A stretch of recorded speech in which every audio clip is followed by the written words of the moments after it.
মই পুনতে দেখুৱাব বিচাৰিছোঁ নগাঁও বৰবজাৰৰ পৰিৱেশ। নগাঁও বৰবজাৰত দেখা পাইছে বিভিন্ন প্ৰজাতিৰ থলুৱা প্ৰজাতিৰ বিভিন্ন মাছ ওলাইছে, চিতল, ৰৌ, ভকুৱাকে আদি কৰি বিভিন্ন প্ৰজাতিৰ মাছ ওলাইছে। আৰু বৰবজাৰত এই মুহূৰ্তলৈকে কিন্তু 18 কেজি ওজনৰ এটা ব্ৰিগেড ওলাইছে।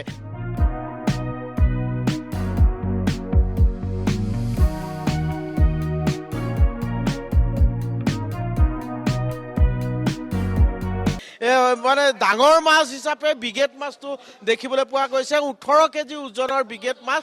এইটো কিমান কেজি আছে? এইটো কিমান কেজি? এইটো 14 কেজি। 14 কেজি। এতিয়া কিমানকে দাম? মই 500 টকা 500 টকা কেজি। কেজি। আৰু চিতল মাছৰ দাম কিমান? 700 টকা কেজি। 800ৰ পৰা 1200 টকা পৰ্যন্ত চিতল মাছৰ দৰ উঠিছে। আৰু বিভিন্ন ধৰণৰ মাছ মই দেখুৱাবলৈ অনুৰোধ কৰিম। এইটো হ'ল 18 কেজি ওজনৰ ব্ৰিগেড। 18 কেজি ওজনৰ ব্ৰিগেড। এই ব্ৰিগেডটো দেখা পাইছে। এইটোৱে এই মুহূৰ্তলৈকে কিন্তু নগাঁও বৰবজাৰৰ আটাইতকৈ ডাঙৰ মাছটো। আটাইতকৈ ডাঙৰ মাছটো হ'ল এইটো ব্ৰিগেড মাছ। কিমান কেজি আছে? এইটো আপোনাৰ 18 কেজি আছে। দাম একদম কম আমাৰ বৰবজাৰত 350 টকা কেজি। 350 টকা কেজি। গোটাকে ল'লে 350। কাটি ল'লে 500 টকা কেজি। কাটি ল'লে 500 টকা কেজি আৰু গোটাকৈ ল'লে তেওঁলোকে কৈছে যে 350 টকা কেজি হ'ব। আৰু 18 কেজি ওজনৰ এইটো ব্ৰিগেড মাছ। আৰু আমি দেখুৱাইছোঁ নগাঁও বৰবজাৰৰ এইটোৱে হ'ল অতি ডাঙৰ। এই মুহূৰ্তলৈকে মাছ আহি আছে, বিভিন্ন প্ৰান্তৰ পৰা মাছ আহিছে। আৰু সেই মাছৰ আমি দেখুৱাইছোঁ। ইয়াত যিহেতু বজাৰ কমিটিৰ লোকো আছে, মই তেওঁলোকৰ ওচৰলৈকো যাব বিচাৰোঁ। কি ক'ব বিচাৰে এই মুহূৰ্তত? উৰুকা আজি, গতিকে বিভিন্ন প্ৰান্তৰ পৰা মাছ আহিছে। ডাঙৰ মাছটো আমি দেখুৱাইছোঁ 18 কেজি ওজনৰ। কিমান দামত বিক্ৰী হৈ আছে? দামটোতো একচুৱেলি কোনো ফিক্স কৰিব নোৱাৰে। এতিয়া যিহেতু আমি দুদিন আগত গম পাইছোঁ যে গভৰ্ণমেণ্ট বা এইটো মেইন বিভাগৰ পৰা ৰেট ফিক্স কৰা হৈছে। কিন্তু আমি যেতিয়া লোকেল মাছ বজাৰত হ'লচেলত কিনিব যাওঁ, তেতিয়া আমি অকশ্যনত কিনো। এতিয়া ধৰক ফৰ এক্সাম্পল আপোনাৰ মাছ আহিছে 100 কেজি, 5 কেজি ওজনৰ চিতল। এতিয়া 100টা বেপাৰী আছে। এতিয়া 100টা বেপাৰীত যিমানখিনি মাছ লাগে, তে সেই মাছটো মানে পূৰা হ'ব নোৱাৰে কেতিয়াও। গতিকে যোনটো ৰেট, যোনে চবতকৈ বেছি অকশ্যনত মানে বিট কৰে, সেইটো মাছ তাকহে দিয়া হয়। সেইমতে দৰটো এতিয়া গতিকে সেইমতে বেনিফিটটো লৈ পেলাইহে মাছটো বিক্ৰী কৰা হয়। গতিকে ৰেটটো ফিক্স হোৱাটো এইটো সম্ভৱ নহয়। যেতিয়ালৈকে মানে পাৰফেক্ট মানে ছিষ্টেম ঠিক নহয়, তেতিয়ালৈকে ৰেট ফিক্স কৰিব নোৱাৰে। প্ৰথমত ছিষ্টেম ঠিক কৰিব লাগিব, নিয়ম কানুন ঠিক কৰিব লাগিব, তেতিয়াহে ৰেটটো ঠিক কৰিব পাৰিব। মই দেখুৱাবলৈ অনুৰোধ কৰিছোঁ এটা আৰি মাছ। মই এই বৰবজাৰত ওলোৱা এইটো এটা আৰি মাছ। আৰু এই আৰি মাছটো ওজন কিমান হ'ব? এইটো 8 কিলোমান হ'ব। 8 কিলো। এইটো দেখা পাইছে 8 কেজি ওজনৰ এইটো হ'ল আৰি মাছ।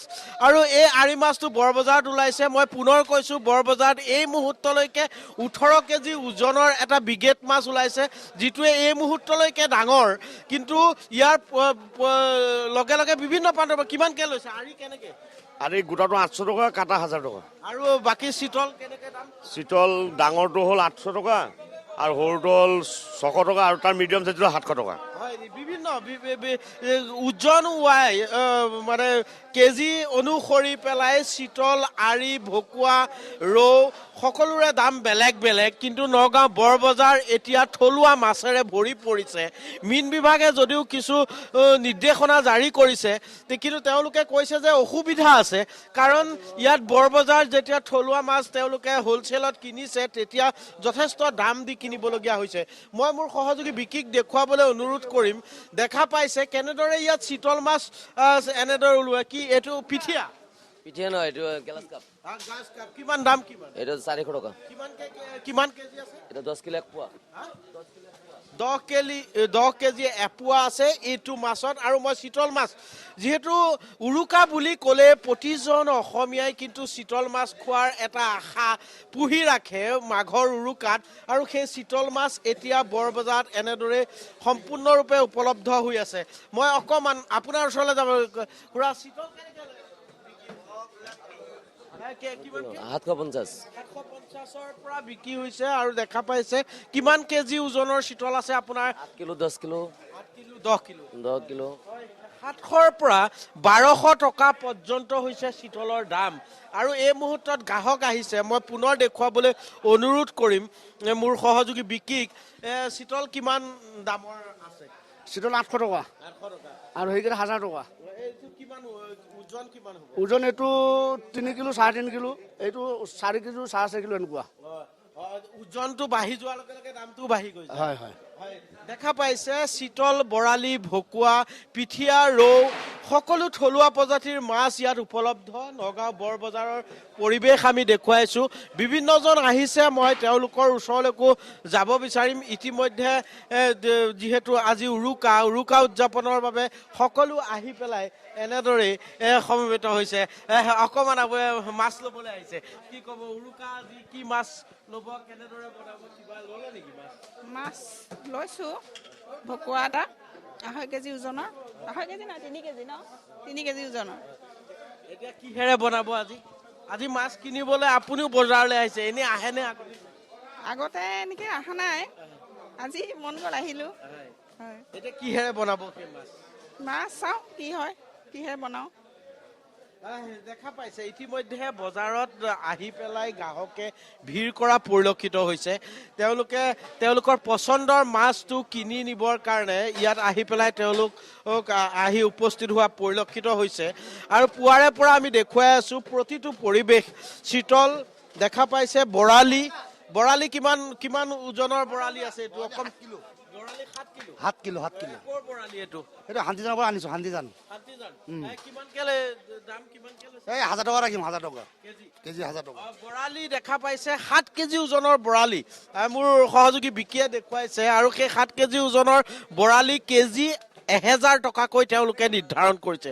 আৰু কি মাছ আছে আপোনাৰ তাতে এই ৰৌ আছে শিলগুৰিয়া আছিলে শিলঘৰীয়া মাছটো কিমান কেলে এইটো শিলগুৰিয়া লৈছিলোঁ মই 600 টকা লৈছোঁ 700 টকা বেছি 10 কিলো মই অকণমান দেখুৱাবলৈ অনুৰোধ কৰিছোঁ শিলঘৰীয়া মাছ অতি সোৱাদযুক্ত মাছ আৰু এই শিলঘৰীয়া মাছ 10 কেজি ওজনৰ মাছ শিলঘৰীয়া মাছ তেওঁলোকে কৈছে যে 700 টকাকৈ কেজি যদি গোটা কিনে তেতিয়াহ'লে 700 টকাকৈ কেজিত তেওঁলোকে বিক্ৰী কৰিব দেখা পাইছে চিতলে ভৰি পৰিছে নগাঁও বৰ বজাৰ আৰু সমান্তৰালভাৱে মই এটা কথা DYT65ৰ দৰ্শকক জনাব বিচাৰিছোঁ যে ৰহাৰ যি জোঙাল বলহু গড় আছে সেই জোঙাল বলহু গড়ত কিন্তু মীন বিভাগৰ ফালৰ পৰা কিন্তু তেওঁলোক সুলভ মূল্যত কিছু কম মূল্যত মাছ বিক্ৰীৰ ব্যৱস্থা গ্ৰহণ কৰিছে আৰু অতি সুন্দৰকৈ মই বৰ বজাৰৰ এখন মাছৰ বিপণী দেখুৱাবলৈ অনুৰোধ কৰিম মোৰ সহযোগী বিকিক দেখা পাইছে জাপি ফুলাম গামোচাৰে তেওঁলোকে মাছৰ বিপণী সজাইছে অতি সুন্দৰকৈ